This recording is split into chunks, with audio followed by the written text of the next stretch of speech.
Seahawks fans, wherever you may be. Welcome back for another edition of the Seahawks Playbook podcast. Join your host, Bill Alvstad, and co-host, sports writer and football analyst Keith Myers, as we talk Seahawks football.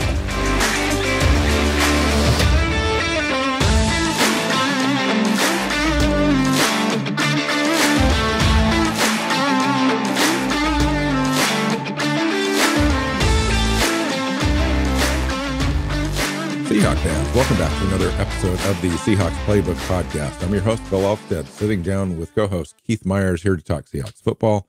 Got a ton to talk about. Draft weekend is over. We're in the middle of the week now after that has concluded, and we've had some time to sit back and take a look at the draft picks and how we feel about those. We're taking a look as well as all of the undrafted rookie free agents coming in. There's at least 22. There may be 23 now at this point to get our roster up to the 90-man threshold before we head into minicamp. So we're going to talk about all that, who our favorite players are, who we think might stand out a little bit, maybe has a chance to make the back end of the roster. Welcome in, Keith. Yeah. So I'm sitting here while we're getting ready to, record and all this, and I'm just going through all the names, guys that didn't get drafted that Seattle may or may not have drafted. And I'm like, wow, these are guys you and I talked about that we scouted. And there's another one. Oh yeah, there's another one. There's another one. And I'm like, you and I don't, at least for me, I don't tend to get so far down into, you get 200 players, but most of those 200 players get drafted. You get one or two that don't. But I'm looking at a lot of guys that we did. I don't know how many players you and I scouted this year, but clearly it was more than normal because there's a lot of guys that went undrafted that I know. Yeah, I probably went 250 deep. I'll be completely honest. By the time I was getting close to draft weekend, I had looked at so many players and took notes. I've got notebooks filled with handwritten notes as well as notes I've taken in Word documents and saved all those. I mean, it just is crazy. But undrafted wise, yeah, there was a lot of names out there. And Seattle grabbed a couple of them that I knew about ahead of time. There's a lot of names on there that I'm unfamiliar with, but I did some research on after the draft on those players. And so we can talk about those. But I want to first, before we kind of get into the weeds on undrafted guys that may not likely see this roster, and most of them won't, let's talk about the guys that will. And I just wanted to kind of briefly go through the draft class with you and see if you've got kind of any updated ideas or feelings about how you think it all comes together as a whole roster and so forth. And let's start right at the top with Witherspoon, Keith. Well, I think, right after the first round when you and I recorded, and I was kind of just annoyed, not at Witherspoon or, Smith and Najigba, because they're both fantastic players, but just that there were opportunities for Seattle to actually get better at positions where they desperately need to, and they chose not to. Now, after sitting back, I'm like, you know what? This was actually not a good draft class overall. Not the Seahawks, but I mean everybody. The talent coming in this year, it wasn't up to the same level as we've seen the last few. And so to go in and make sure that you get the best receiver in a draft class, because it's a weak receiver class overall, you have to, got to get the best one if you're going to get one that's going to truly be a difference maker. They did that. And to go get a cornerback that you think can be generational, and be just an absolute like cornerstone of your franchise for the next 10 years. Even if you didn't need a corners like that, the ones that are that good, they don't come around that often. And the idea that you're going to find a Richard Sherman or Tariq Woolen in the 5th round, whenever you need one, is kind of absurd. And so at some point, if you want one that's that quality, you got to draft the best one available. And they did that. And now they've got 2. This is like, they are starting to really think about rebuilding the Legion of Boom. It's not the same. It won't be the same. It'll never be the Legion of Boom, but it'll be something different and maybe just as good. with these two young kids. And they recognized that, wow, when this team won a Super Bowl, it was led by a defense, and it was led by a defense that had 3 All-Pros in the secondary. And yeah, they've now like essentially matched that. Yeah, no, I think as that far as we're awfully talent. close. I really do. I mean, you take a look at free agency. We brought in Julian Love. We already had Quandre Diggs. Jamal Adams may or may not play. If he plays and he's healthy all year, and then you add that to Woolen and now Witherspoon, that's a significant defensive Yeah. backfield for the Seahawks. Let's just say Jamal Adams doesn't come back. That's still potentially 2 or 3 Pro Bowl players in that backfield. And I agree with you. The one thing that I mentioned, we were on Dan Vian's show yesterday, Seahawks Forever podcast, and I said right at the top, free agency is for addressing needs, while the draft is for adding talent. And if you're going to be mad at Schneider for drafting, in any particular order or for need or for best player available, whatnot, I think it's generally more blaming him for free agency and maybe holes that they weren't able to address because of cap constraints and other things. It just kind of is the way it happened. When you take a look at the plan in 2022 and transitioning into 2023, they really weren't expecting Geno Smith to be the quarterback this year. They hadn't budgeted for it. And it kind of showed, so that they had to go create cap to do that. And I thought they did a great job in constructing that contract in a way that was still allowing the team to go out and do some things in free agency. I just don't know that they had planned to have a little bit more money, I think, to work with. And I think they fell a couple of positions short of getting what they really needed out of free agency prior to heading into the draft. If you you could look tell at that they were short on, filling needs prior to the draft. So they went into the draft having needs at key positions that we struggled with last year, not addressed yet. Defensive tackle, defensive line, obviously interior offensive line. You kind of want to have those things taken care of. They did in a peripheral sense, but not really at defensive tackle. And so you go into the draft, you got Jalen Carter sitting there. We've been talking about Jalen Carter and company now for 3-4 months prior to the draft, and turns out he was completely off their draft board, and the draft just fell in a certain way. And in that respect, I think they did a great job pivoting, getting best players available. You'd mentioned the fact that their cornerback room is now elite. Their wide receiver room is approaching that as well. And what more could you ask for coming out of the first round? Yeah, I mean, if they get anything out of Eskridge, and if Tariq Young develops, they go from having 2 receivers, that are worth snaps on the field by a good team to having 5. And even if those 2 things don't happen, you've still got 3. That's what the wide receiver room just became, because you're no longer expecting those 2 what ifs to suddenly play a big role. Now they can be a smaller role. And if it works out, great. And if it doesn't, it's such a small role, it doesn't hurt them that much. So the whole wide receiver pickup I like. And then, with the cornerback, and I get Jalen Carter is such a fantastic prospect. When you look at his tape and you see him, it's so enticing, but his off-field stuff is so terrible. It's just, and at some point, it becomes even more pronounced, Keith, when you take a look at the kind of guys we did draft. The grittiness, the toughness, the strong, work hard guys, the physical, the leaders of men on their own teams, the passion and the love for football. That was always going to be the way that they were going to do this. We should have, we looked at that draft last year and we thought, wow, this is different. This is kind of cool. Will they do it again? Well, we're not sure. Well, they pretty much told us they were leading up to the draft in their news conferences and so forth. But I think this draft really solidified that character matters, grit matters, the love of football and the passion for the game really is the type of players that they're looking for, even if they have to take a player that's slightly less talented. overall the roster's better. Yeah.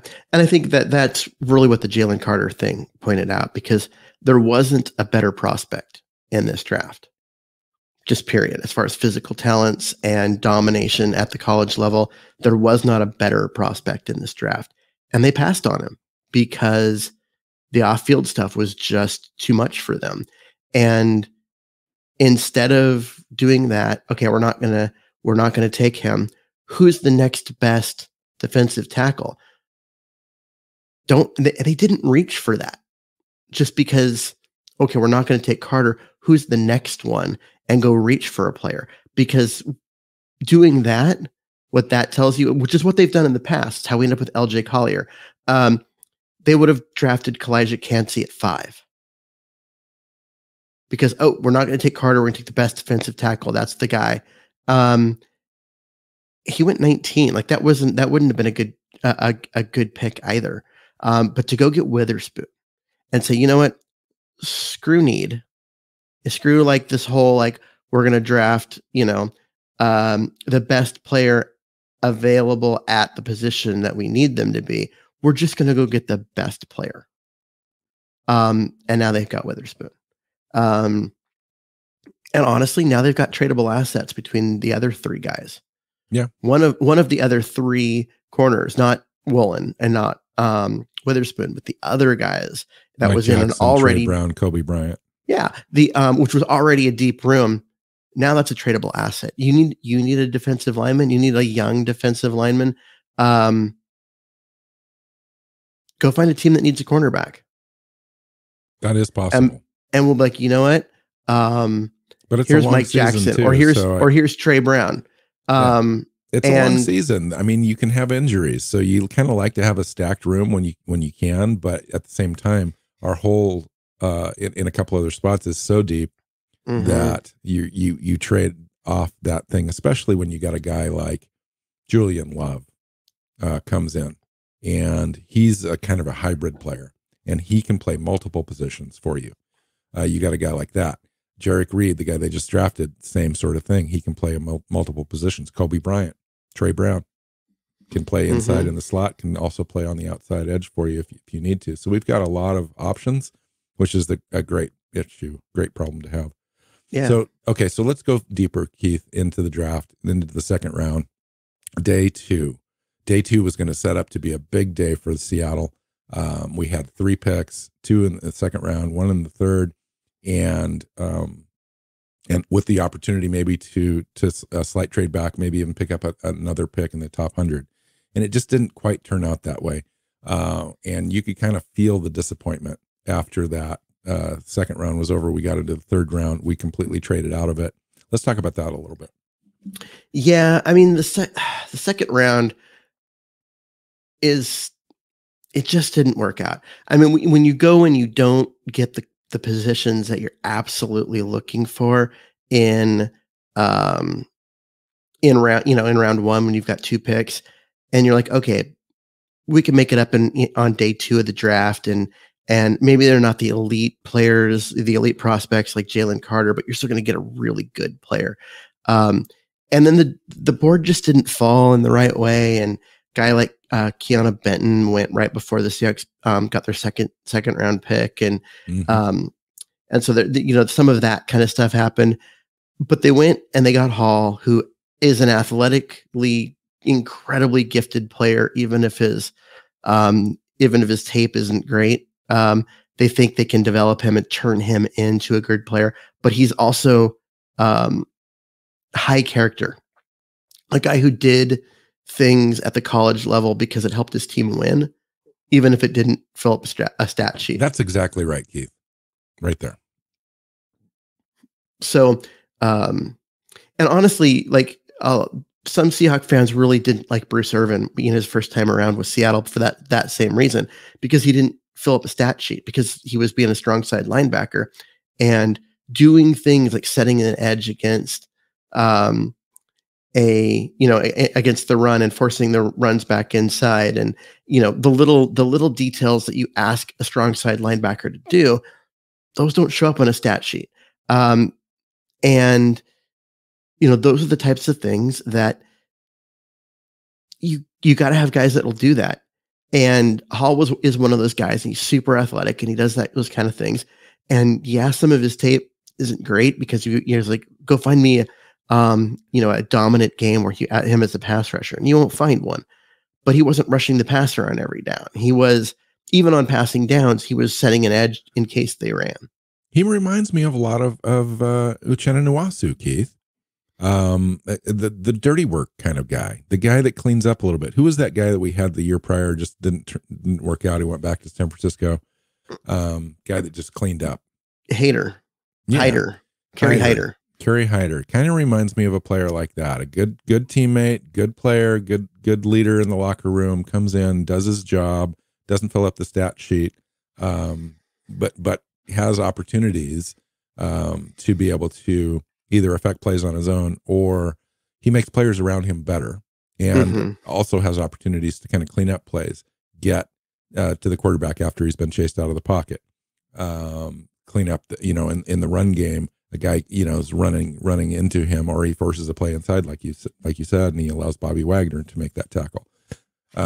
You need guys like that, and I don't mind that pick there. I mean, when you take a look at it, at 52, Joe Tippmann may have been on Seattle's roster. He went to the Jets at 43. Cody Mock to the Buccaneers at 48. Keanu Benton, you mentioned, to the 49ers at 49. I guarantee they were looking at him. They were looking at all three of those guys at 52. Yes. I wish that they'd look. And John Schneider talked about the disappointments in this draft. I just wish that they'd looked at those guys at 37, because Joe Tippmann would look real nice in a Seahawk uniform, and he would make me feel a lot better about the offensive line next year.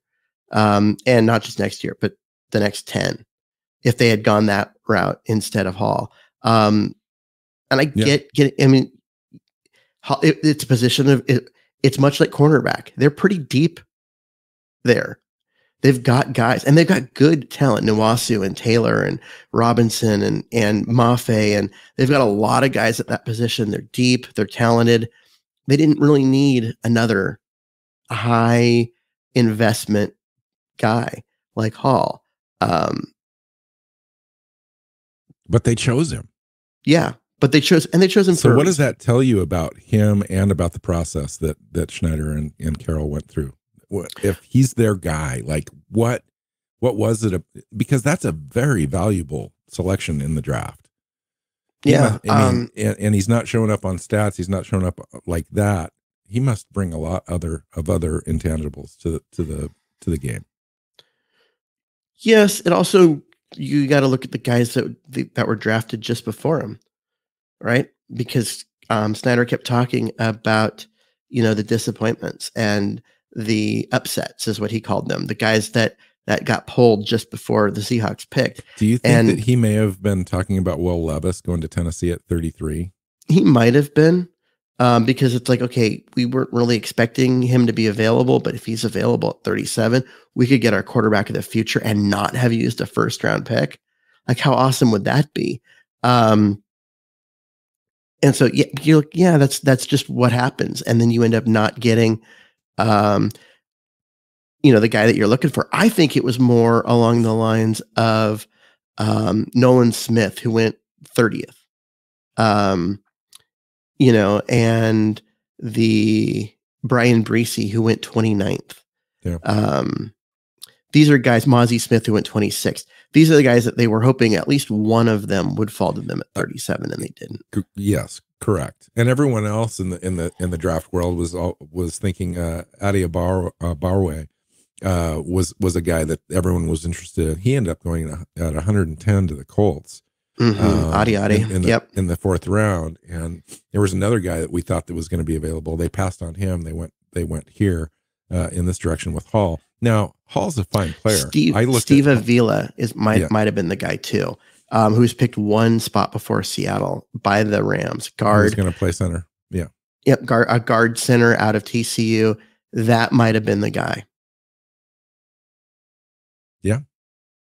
Very well could be, because you know what, they chose a guy in the center from Michigan who's virtually physically profiles like Suvavilia, just a little smaller, but similar in size as far as height and but not as good. arm reach, all that kind of stuff. But yeah, interesting. All right, so talk to me about the Charbonneau pick. Everyone seems to pan this because it's a running back. It's the second round, but let's talk about the impact that he's going to have on the roster. It's going to be huge, and they've got they've got Walker, and they've got DJ Dallas, and they had literally nothing else on the roster. There was no other running back. And what we've seen the last few years is you can't have one back. It doesn't work. Marshawn Lynch, it worked for a few years. And then there was the year when he got hurt and it didn't work. And then after that, they have had a lot of injuries at running back. If you're going to pound the rock the way the Seahawks want to, you have to have multiple bodies that can do it. And getting Charbonnet, who's such a perfect fit schematically for what Seattle wants to do and what they like in a running back, and his ability to run between the tackles, make guys miss between the tackles and finish runs, is exactly what Seattle is looking for and needs. And now they've got that 1-2 punch. They've got Charbonnet, who's more of the power back, who can run people over, and you've got Walker, who's the speed back that can just run away from guys. It's a great, setup. And if one of them gets hurt at some point during the season and has to miss a couple games, the other one can be the bell cow for a couple of games, and just carry the load. They're that good. So I think overall, like, people hate running backs. They hate drafting running backs, and they're just like, oh, it's never worth it and whatever. I don't completely agree with that, because we've seen with the Seattle team what it looks like when they don't have a running back. We've seen that. It's not pretty. And so getting a guy like Charbonnet with a guy like Walker, now you've got two guys. If one of them gets hurt, you've still got a guy that you can run your offense and just grind the football when it's time to. Yeah. And not to jump the gun on the draft, but they drafted a kid at 237 overall in Kenny McIntosh that the team is really high on. Thought he was going to be a kind of a fourth round guy. It was interesting as far as an overall approach in this draft. The Seahawks, you could tell they were going to come out of this draft with at least one, if not two running backs. That was the mentality going in. It was just a matter of where were they going to find them, and with their guys coming off the board like they were at 52 overall, with Joe Chipman off the board, Cody Mock, Keanu Benton, they decided to go get their running back right then, as opposed to waiting. A guy like Rashawn Johnson went a lot later, but they didn't want to depend on the draft falling their way to get their guy and then have to reach for somebody. They just went and just got the guy that they really preferred, the number one running back, I think, on their board, other than Bijan Robinson. Yeah, and that's most stoutly was the number two running back on their board. I know that another guy, Gibbs, went in the first round at pick 12, but he's super talented. I freaking love that player, but he's not a fit for what Seattle wants. They've got that guy in the roster. He's Walker. They needed a bigger guy. They needed a run between the tackles, short yardage, but more than that. You know what I mean? Like, not just a short yardage guy, but a guy that can step in. Yeah, that can stay. They needed a guy that can run between the tackles a little bit better. And this is a team that's going to run the ball a lot. They're not going to be the team that's going to that's looking for that Swiss Army knife that can line up in the slot and all those things, which is what Gibbs was. So on their board, I am willing to bet that Charbonnet was the number two back. So, at this point, you're looking at Seattle getting the number one cornerback, the number one receiver, and the number two running back. Right? Yeah. Yeah. Big time. I do also think that Keanu Benton, who went 49, and Cody Mock, who went at 48, and maybe even Brian Branch, who went at 45, were guys that this team had targeted, and they just came off the board. The other thing about that pick that I think some people are frustrated about, and the reason why, it's a running back, we can pan that. That's socially acceptable to hate on running back draft picks. But but it was also John Michael Schmitz who went at 57, Osiris Torrance who went at 59. Those guys are guys that we'd all feel better about the draft if they'd gone in that direction and solidified the offensive line with high-end talent. Let's talk about that, Keith. So in the third round, they just completely booted the round and opted to trade out and pick up a fourth round pick and a future Denver's future third round pick in 2024. Talk to me about that, and then talk to me about the direction the team went starting in the fourth round there, pick 108, in the next four picks. Well, the trade to just punt on pick 83 and drop all the way back into the fourth round had a lot to do with who was available at the time. There's a lot of guys that already got their running backs. They didn't need a Tank Bigsby.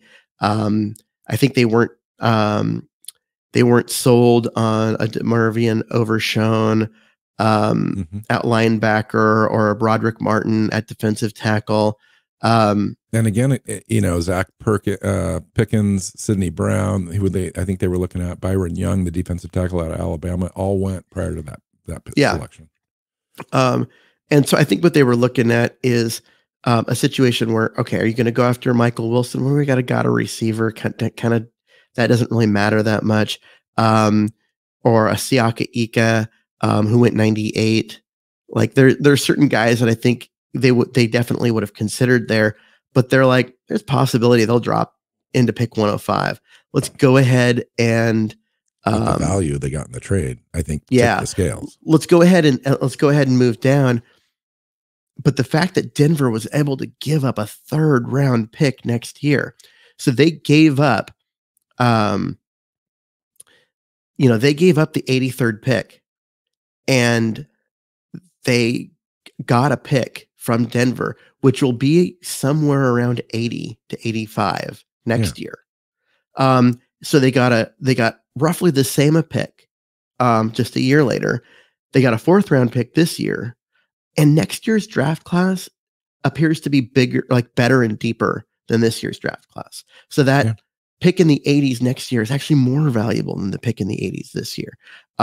So that made a lot of sense. And like I said, you look at the number of the guys that were picked after, and you're like, God, there's a lot of, they're okay. I just don't think they're really. There's guys that probably have fourth round grades. A lot of these guys that I'm looking at who got drafted in that range are guys that I would have had with fourth round grades. And you're picking them in the third round. Yeah. Just go ahead and move back and take a guy with a fourth round grade actually in the fourth round and get that extra pick, because that extra pick is super valuable next year. It is next year. Okay. So at 108, they went and stuck with the pick, and Bradford, I think it was their guy they were in love with, and was really happy that he fell to them there. He thought, John Schneider thought he was had a third round grade on him, and would have taken him earlier. So talk to me about the trenches now. So this was the big concern coming in, and these next four picks, including Bradford being the first one off the board there was a run of guards, after this pick. There was also, just overall in general, interior offensive linemen start to come off the board, and Seattle grabbed four of them, essentially, if you count Mike Morris. Mm-hmm. Yeah. Bradford this is not a sexy pick, and it's a guy that a lot of, you and I did, I know I looked at and scouted, but we never really got around to talking about him because it just never fell right in any of my mock drafts for him to be a pick. But he was definitely on my radar as a guy who is just an absolute road grader as a guard. He just will take defensive tackles and push them backwards. So that Seattle's going to be interested in that. I mean, this is a Pete Carroll team. So I mean, there's nothing finesse about that guy. But there's also, like, he's a fourth round pick. He might not start right away because they may want him to work on certain things in pass protection before he gets on the field and that kind of stuff. So there's partly of that, and I think that's part of the disappointment with the draft with some people is that they didn't address this earlier, but they really drafted a Seahawk with that pick. I actually really like that pick. I really like that pick too. And when we were on Dan's show yesterday, that was my favorite pick. He comes in, Keith, I believe, and takes that starting job. You think he takes it away from Phil Haynes? I do. I think Phil Haynes is a quality guy, but he's susceptible to nicks and cuts and scrapes and bruises, and he's missed a lot of time in his career. There's also that guy you already mentioned, Ade was taken 2 picks later, and I think just that defensive tackle that people were like, oh God, we could have had another defense. We could have had a defensive lineman that would have mattered.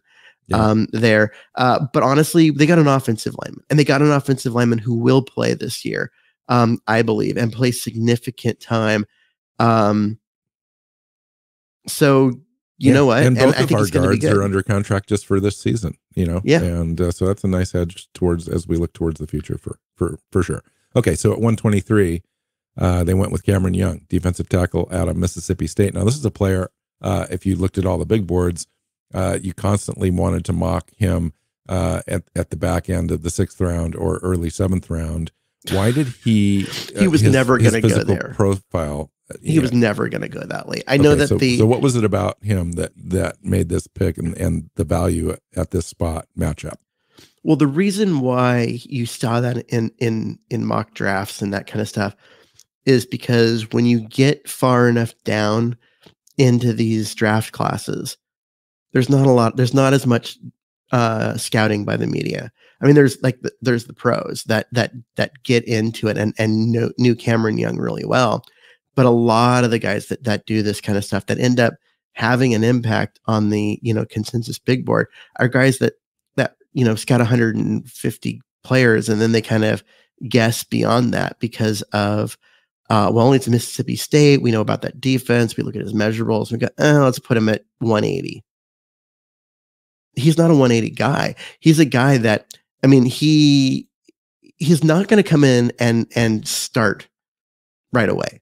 And that's okay. But what he is he's a guy that is going to be asked to put on weight and become a nose tackle over time. Yeah. If he was to start right now, he'd be one of the strongest guys in the draft. Because he is. He's stronger. And he has long arms for a position of people that have unnaturally long arms. Yeah, 34.5-inch arms and almost 84-inch wingspan. He can probably scratch his knees without bending over. And that's a joke. I'm not, whatever. But he's got these really long, and it's so useful for a defensive tackle to keep guards off you. And I think the fact that if they believe that if he puts on about 20 pounds and becomes a true nose tackle, that he could be damn good, because that size, that weight, the inability of offensive linemen to get in on his body, that he could actually be really dominant in the middle. Yeah. He just needs some time to get there. And in the meantime, I still think he's going to be a rotational guy. It's not like we're going to sit him on the sidelines until he gets there. He just needs to work himself in. Yeah. Yeah. He'll come in. He won't be the starter. He'll be the rotational guy that comes in. For now, he's the only guy on the roster. Brian Monet is penciled in as the starter. Coming back from a knee, though. We'll see. Yeah. But I just think that you have an idea that he's going to come in. He's going to play significant snaps, probably like 35-40% of the snaps this year as he continues to bulk up and build up, and then next year he'll come in as the starter. I liked this pick, and I think this was one of the picks that you were kind of like, because he's not going to make a huge impact this year because he's just not physically ready. But I actually like this pick because I'm looking at 2024. Yeah, more at than this spot in the draft, Keith, at 123, I don't mind the pick. Here's and quite honestly, Jim Nagy likes a lot of players. He does. Especially if they go to the Senior Bowl, he likes them. He won't say anything. But he really likes Cameron Young. He likes the idea of Cameron Young being successful in the NFL on the Seahawks, and he knows the Seahawks team better than most. And so, the only reason I hesitated on the pick at all was because they're going to ask Cameron Young to be a different player than he was in college. Yeah, but He they're has going to all the ask him. physical attributes to do that. They want him to anchor, so they're going to. Clint Hurts already asked him to start eating, to put on the weight, and eventually he'll build that into solid muscle weight, not just eating weight, and eventually I think this pick works out really well for the Seahawks. And at this range in the draft, I don't mind guys like that. It'd been nice. The disappointment was still palatable out of this draft, not getting some really solid anchors in earlier rounds that come in and help your team right away at a high level. I think that there's a chance that he could, just because of the type of player that he is and the type of person he is and the hard worker and all that kind of stuff. Not going to rule him out at all. But as a physical prospect and profile on him right now, he's definitely going to have to work into that role.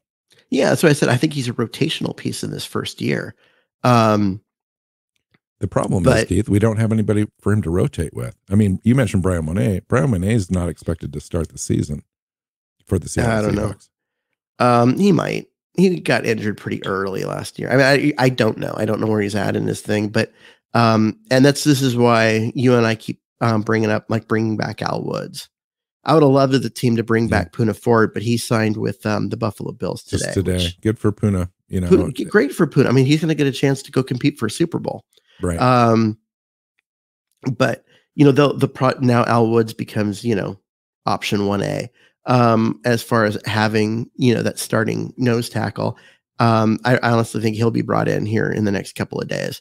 And they'll find a way to get him under the cap, and in town. So, that will happen soon, but you're right. They'll have a starter. He'll be the rotational piece that'll play 40% of the snaps, get a lot of playing, significant playing time, make a significant impact, learn a hell of a lot about the NFL, while he gets rid of some of that food weight that he's being asked to add for this year, and spends, 9 months adding, muscle weight, and gets himself up into the, that range, but without just it being fat. And then he'll be ready to come in and be great. And I honestly, I know the consensus big boards had him in a 6th round pick, or late 5, and I guess in a couple drafts he would go in round 7, which is absurd. I had him as a 3rd round player, and I honestly, when the Seahawks picked him, I was kind of shocked. Not that they picked him, but I don't really watch what every other team does, and I kind of just assumed he was no longer on the board. If that makes sense. So I like the pick. I really like that pick. Nice. All right. Mike Morris goes to the Seattle Seahawks at 151, defensive end from Michigan. Love that player.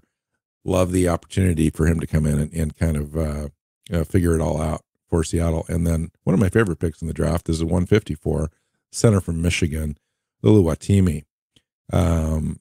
Outland Trophy Award, Remington Award for the best center in college football. There's some things that he needs to work on, but there's some great things as well. His experience, his leadership, he's one of the smartest players in the draft, and he's got an opportunity really to come right in and compete for that starting role, I think, based on those other things, and then he'll just have to figure out the physical part of the game. Mm-hmm. I think one of the things when I look at this is, at first I was disappointed because I know he's got all these awards and he's a very decorated player. I just didn't really like his tape that much because I wanted a guy that was going to be able to be more dominant. And the more I think about it, he's a guy that honestly reminds me of the center they had last year, who retired. And he's not a what? Austin Blythe. Blythe. There you go. I'm like, God, why can I not remember his name today? But he is. And before we talked about Robbie Tobeck a little bit.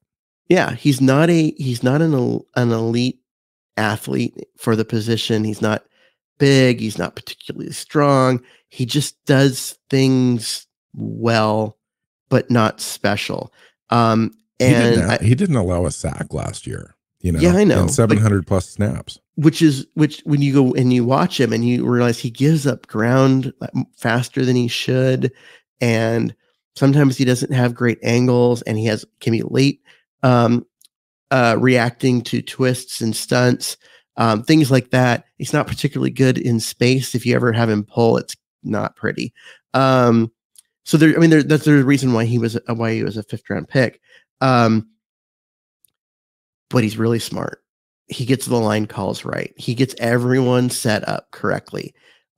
He's a captain who is the leader, maybe not physically leader, but mentally, the leader of what was the best offensive line in college football, according to the people who vote on awards. Twice. He was the best starter in 3 different programs. 2 years that team won the award for the best offensive line in football, and he was their leader. That is and he why won the team award picked for him. the best lineman. Yeah. On the best line. Yeah. And so what it comes down to is, and I brought up Robbie Tobeck yesterday on that show, because that's what he reminds me of. Physically, he's not special, but Robbie Tobeck was great. I mean, absolutely. As a Seahawk, came in, really took the entire line and made everybody better. Yeah, this is the kind of guy that comes in and plays for 8 or 10 years, dude. I mean, he does. Really?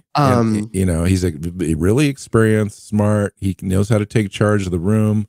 Guys respect him. It's not going to take him long to be in this program before that happens again, because he proved it over and over again. He showed up. He showed up on Michigan after playing at Air Force, after playing somewhere else, and he comes in and he just immediately takes over, and guys respect him, yeah. So I like the pick. It's why I think the Robbie Tobeck thing. At the same time, there's a little Chris Gray in him. I know I'm talking 2005 for people out there. If you're younger and you don't remember then, or you came into your Seahawk fandom since then, cool. Love you. Glad to have you on board. With the 12s, but Chris Gray played 3 different positions for Seattle. Started at left guard, center, right guard. Actually holds the record for the most starts of any player. And the team kept trying to replace him. They kept drafting guys, and he kept just finding a way to be on the field anyway, and just worked his tail off and would grind it out. And they just couldn't get rid of him. And he was part of that 2005 line that was easily the best offensive line in the NFL. Go ask Sean Alexander. He'll agree with that. And this guy kind of reminds me a little of Chris Gray. So I mean, it's just it's kind of where it is. So between Gray, who was the right tackle on that line, and Tobeck, who is the center on that same line, like, there's a lot of overlap there. And I'm just ready to just be like, cool, let's get him in here. Let's see what he can do. Let's give him a chance. So the pedigree that we had last year with Charles Cross and Abe Lucas, 1st round, 3rd round guys, but Abe could have gone earlier. And if you had a redraft today, he'd probably go in the 1st round, no doubt. He would. He would. And then you've got these guys, Anthony Bradford, Uluwatimi, Timmy, coming in at center. This really does have an opportunity. And if you can re-sign Lewis or replace Lewis next year, he's under contract for 1 more season this season. You've really got a chance for continuity here. And it's been a while since Seattle's had a continuity offensive line where 4 or 5 guys have remained steady for longer than 1 contract. So it'll be very interesting to see if they can pull this thing together and really kind of create the foundation for the team for the next 4 to 8 years. If these 2 guys, the guard and center they got this year, work out, and I get their later draft picks, they're a 4th and a 5th. It's not the 1st and 3rd of last year, so there is more, worry about them not working out. But if they do, that means that the Seahawks will have gotten 4 starting offensive linemen in 2 drafts. that will be ready to play for the next decade. Yeah. They've got the one guard position that they need to figure out. And honestly, like Damian Lewis was a 3rd round pick. He's been good, battled some injuries, hasn't been necessarily as good the last couple of years as he's gotten hurt, as he was when he was a rookie, and he was great. But okay. Like it's just one of those things. And he won't be that expensive. I think we should, definitely try to re-sign him, and then, you surround him with the talent this line has, and you put a couple of really good running backs behind him and Geno Smith. This offense, dude, is going to be top 5, I think, in 2024. In 2024, sure. 2023, it's going to be hard because you're either asking these guys to develop really quickly and go from we put limits on last year's draft class, dude. I'm not putting any limits on these kids. I am. And it's not limits, it's expectations. I am not going to expect a 5th round pick to come in, win the starting center job, and be. All right. I may have gone too far in expecting that, but I think the class could be top. Oh, it could be 5, even if he doesn't come in and start right away. I am expecting Anthony Bradford to take that job. I kind of am too. I like Phil Haynes, and honestly, Anthony Bradford is his pro comp is Phil Haynes, so like very much the same player. But I just expect Bradford to win the job because I expect him to be able to stay healthier. Haynes has kind of had that trouble his whole career, and he's the younger guy. If two guys are equal in terms of you could really pick one or the other and put them on the field and you get the same exact result, take the younger, cheaper guy every time. And that's Bradford. So honestly, like I said, I like Haynes. I think Bradford wins that job. Have you had a chance to look at Jarek Reed at all, the safety out of New Mexico State yet? I have not. I have a tiny bit, not enough that I feel confident enough to go in and just talk about be like, oh, here's, what I know about him and all of that. I just know that he's gritty and hardworking and physical, and that the team loves him, kind of gushed about him as a player when they did the news conference. But that's all. I have not yet dove into any tape on him. You sent me a physical comparison to him. Do you remember who you had? No, he's on the Seahawks. Love. Oh, the guy they signed this offseason. I do recall his height, weight, speed, agility, very, very similar guys. Yeah. They like Love. They liked Love enough to sign him and let Ryan Neal go. He has a chance to be, Love 2.0. Yeah, he'll have to beat out Joey Blount for the 4th spot on the roster as a safety, but we'll see. And is there anyone who, other than Joey Blount's parents, that believe that you liked Joey Blount last year too? I do too. We'll yeah, but I honestly, he's not a special player. No.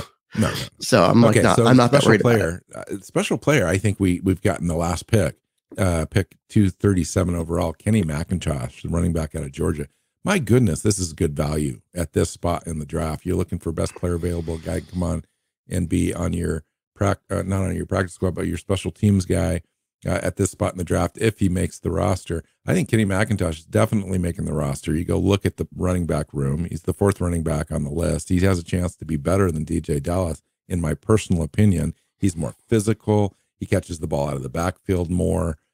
Just an overall more well-rounded player, even than Zach Charbonnet, as far as just being well-rounded, being able to do all the things, and catching the ball out of the backfield is his kind of thing.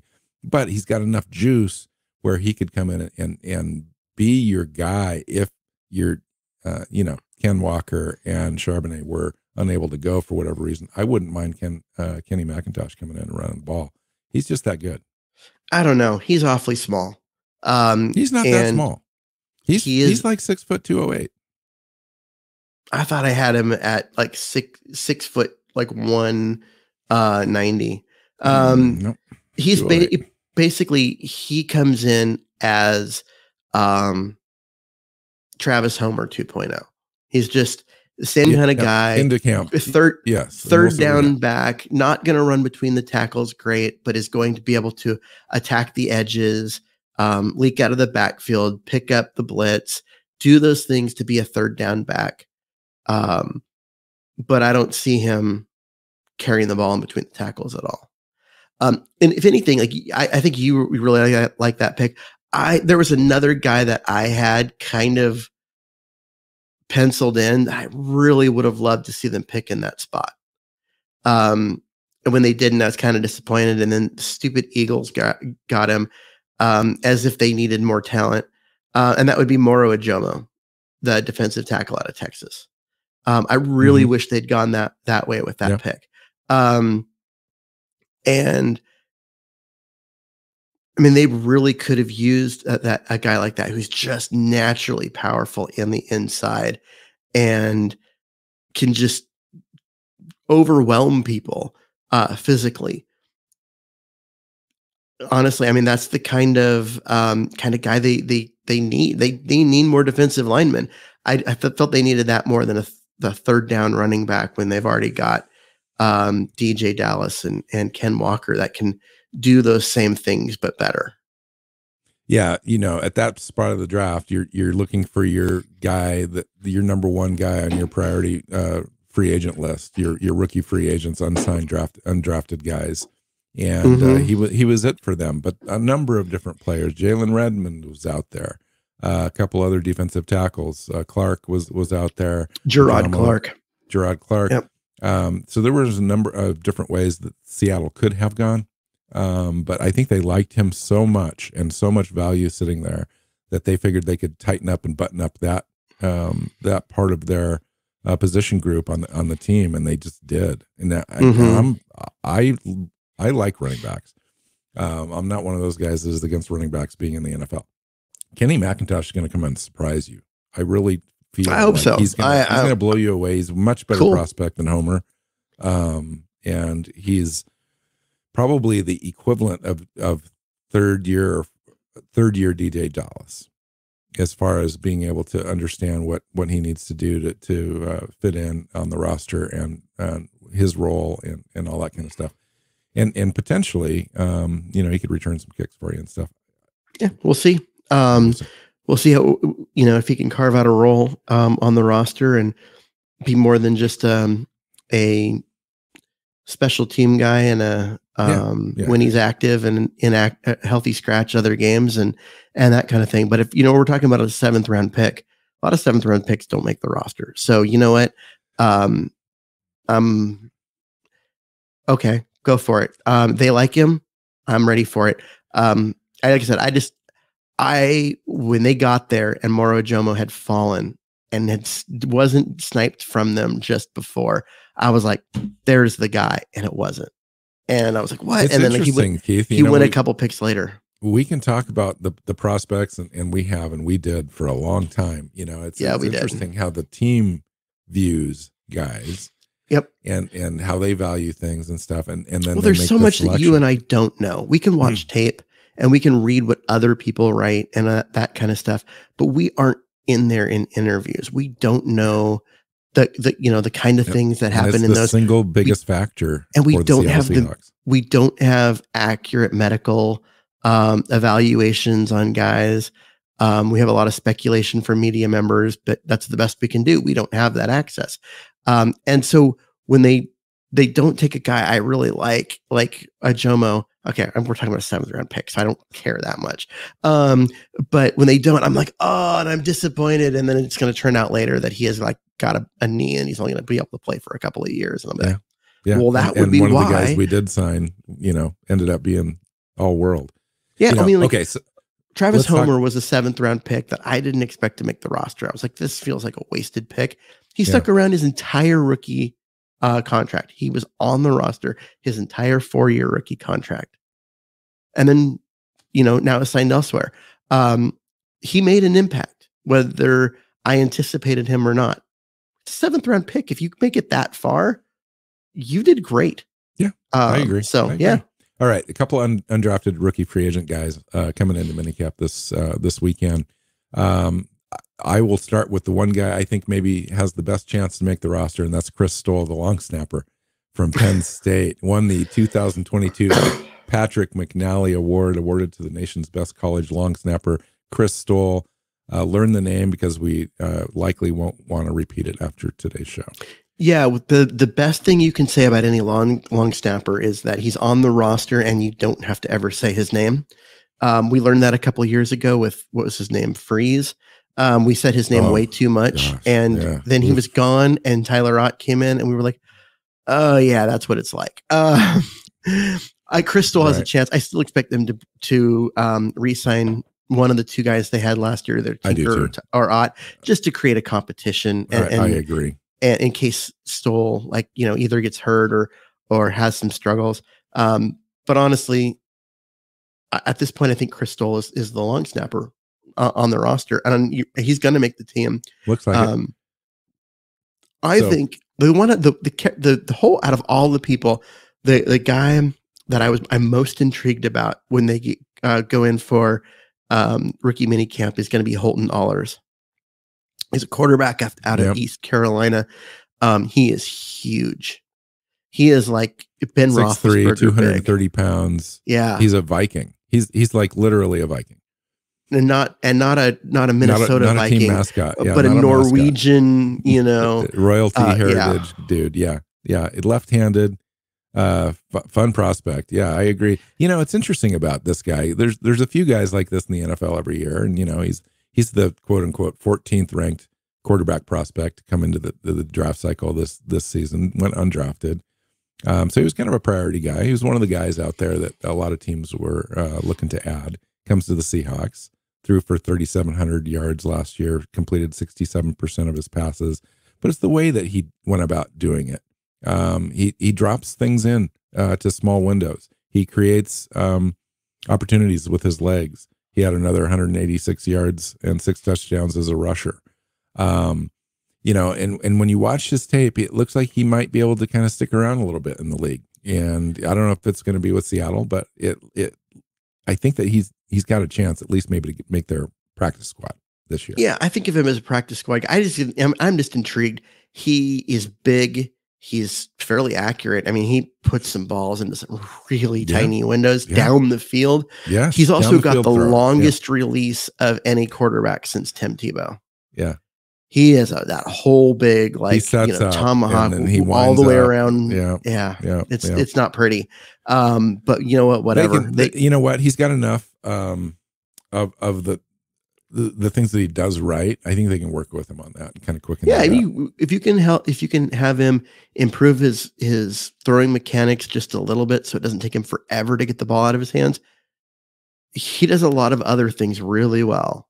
For an undrafted guy at quarterback, there's some things to like there. Yeah.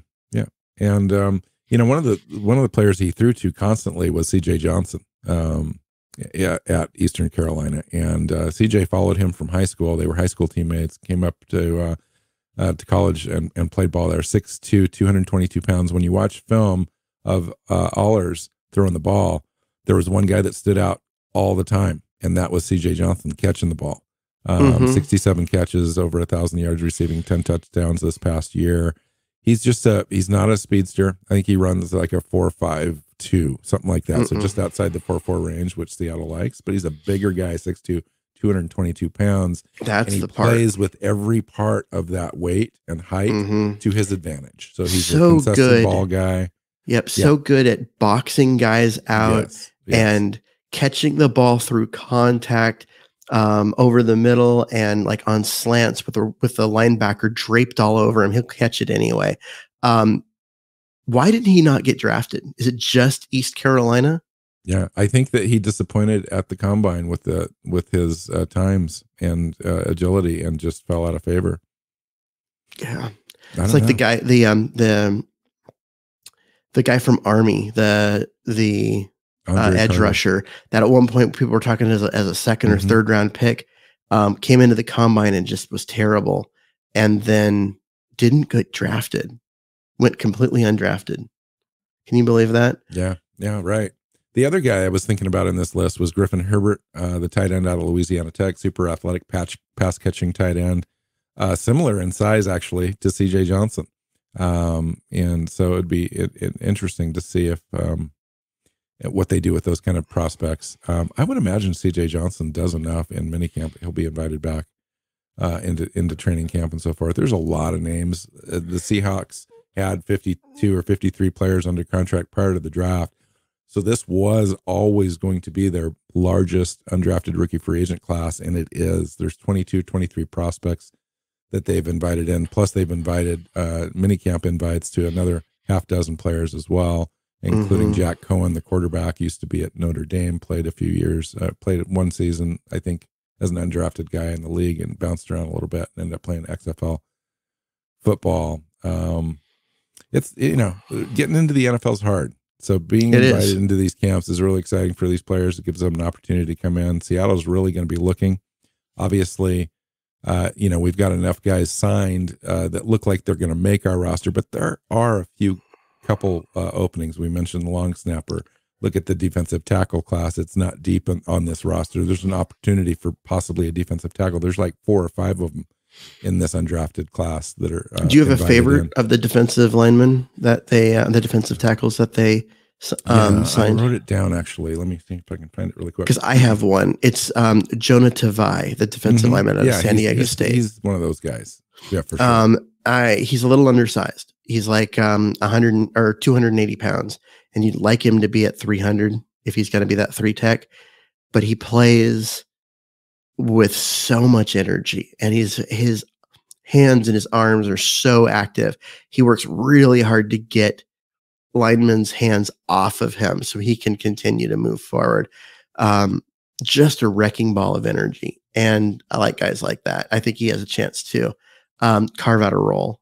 And I don't really know the other guys. I know that Robert Cooper at Florida State, and you think, well, it's a big school, I should know him. Yeah, I don't know. I don't know him. So okay, we'll go with that. But right. The other guy that was really interesting to me was seems to point to Robert Cooper.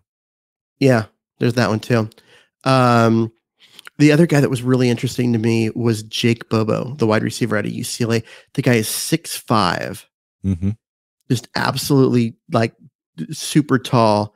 Doesn't run great, like 4.6. I mean, he's not particularly fast. Kind of thin for a guy being 6'5", but even though he's like 220, he looks skinny because he's 6'5". And there's a lot of talk about him putting on, 20 pounds over the next couple of years and becoming a tight end. Yeah, no, he led UCLA in catches and yards and receiving touchdowns in 2022. Excuse me. Before he got hurt, ankle surgery, and missed the rest of the season. But he was on track to be very, very productive for them. And I know that they liked him a lot. The other guy, the other defensive tackle I really like, and I'm having a hard time pronouncing his name, is the Finia Maje from Rutgers. 6'2", 290 pounds. He's undersized, but they'd beef him up a little bit. But he's really got a wide base, low center of gravity, compact build, high effort, thick motor defender kind of guy that plays with good leverage. He's, based on the fact that Seattle's so light at defensive tackle, it's guys like this that really do have a chance to kind of come on to the back end of the roster and stick around, or at least be practice squad guys on a shadow roster that they keep around all year, because it's really not. It's not going to be a good situation for Seattle unless they bring in a couple of veterans. Yeah, there's no guys out of this undrafted free agent list that I look at and think, oh, that's Puna Ford. He's making the roster. Because when Puna went undrafted, you'll remember this because everyone thought he was going to go in the 3rd or 4th round. I was shocked. I was like, how the hell did this guy not go get drafted? And then the Seahawks signed him. I was like, oh, great. At least the Seahawks were able to get him after the draft. And what has he done? He's been like a 4-year starter at nose tackle. Made some big money on his second contract. Yeah, he did. Like, great for him. But at the same time, like, if you watch his tape, I get he's 5'11", but who cares? You watch his tape, you saw a dominant player. Why did he go undrafted? And that made no sense to me. I just don't. None of these guys that I see here are guys that I'm like, there you go. That's the guy. I'll have to spend a little bit more time with the list. I've only researched about 10 guys, to be completely honest, and we've talked about a few of those in tonight's show. I like Christian Young, the safety out of Arizona, as a bigger, strong safety type. That'd be interesting to see if he can somehow manage to sneak onto a roster. There's some undersized corners in this class. There's a couple linebackers that I just don't know, if I like them. I think that Jordan Ferguson, the edge out of Middle Tennessee, they'll have a good look for him. I didn't see anybody else I was really intrigued by. Jake Bobo, you'd mentioned. Noah Grindorf, the tight end out of North Dakota State, strictly an inline blocker tight end option.